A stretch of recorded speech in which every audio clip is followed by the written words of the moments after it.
Je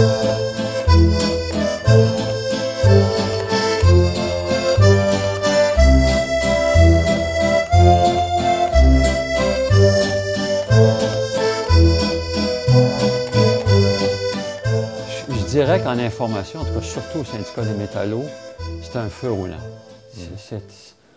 C'est sans fin. C'est sans fin. Il faut dire que c'est un milieu diversifié.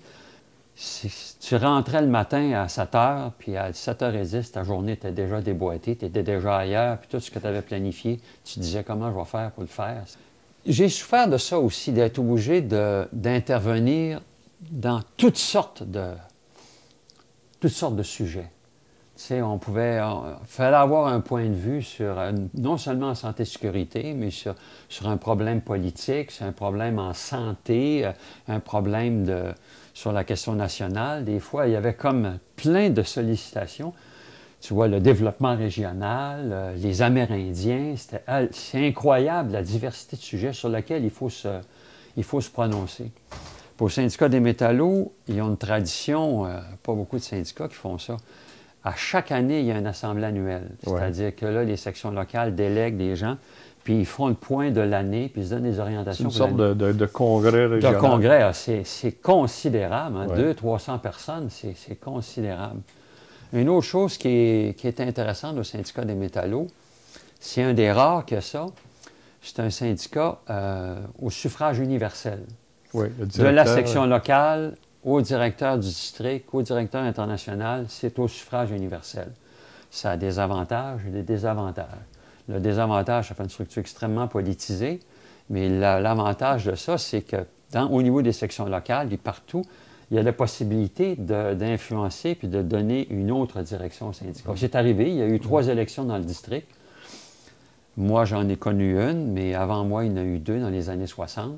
Puis au syndicat international, il y en a souvent, dans plusieurs districts. Soit dit en passant, c'est intéressant, le syndicat des métallos, le syndicat international, c'est le premier syndicat, le syndicat international, qui s'est prononcé en faveur de la souveraineté du Québec.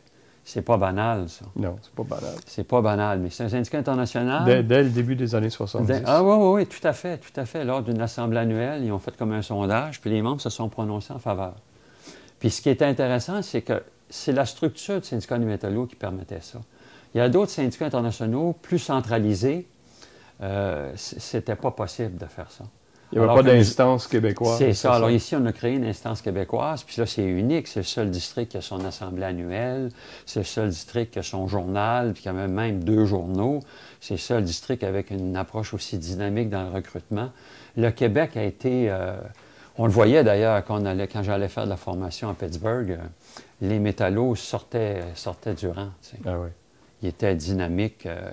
Les gars étaient habitués à prendre leur place, puis se retrouvaient tout de suite président ou présidente de la classe. Puis, tu sais, Non, on a développé du beau monde chez nous.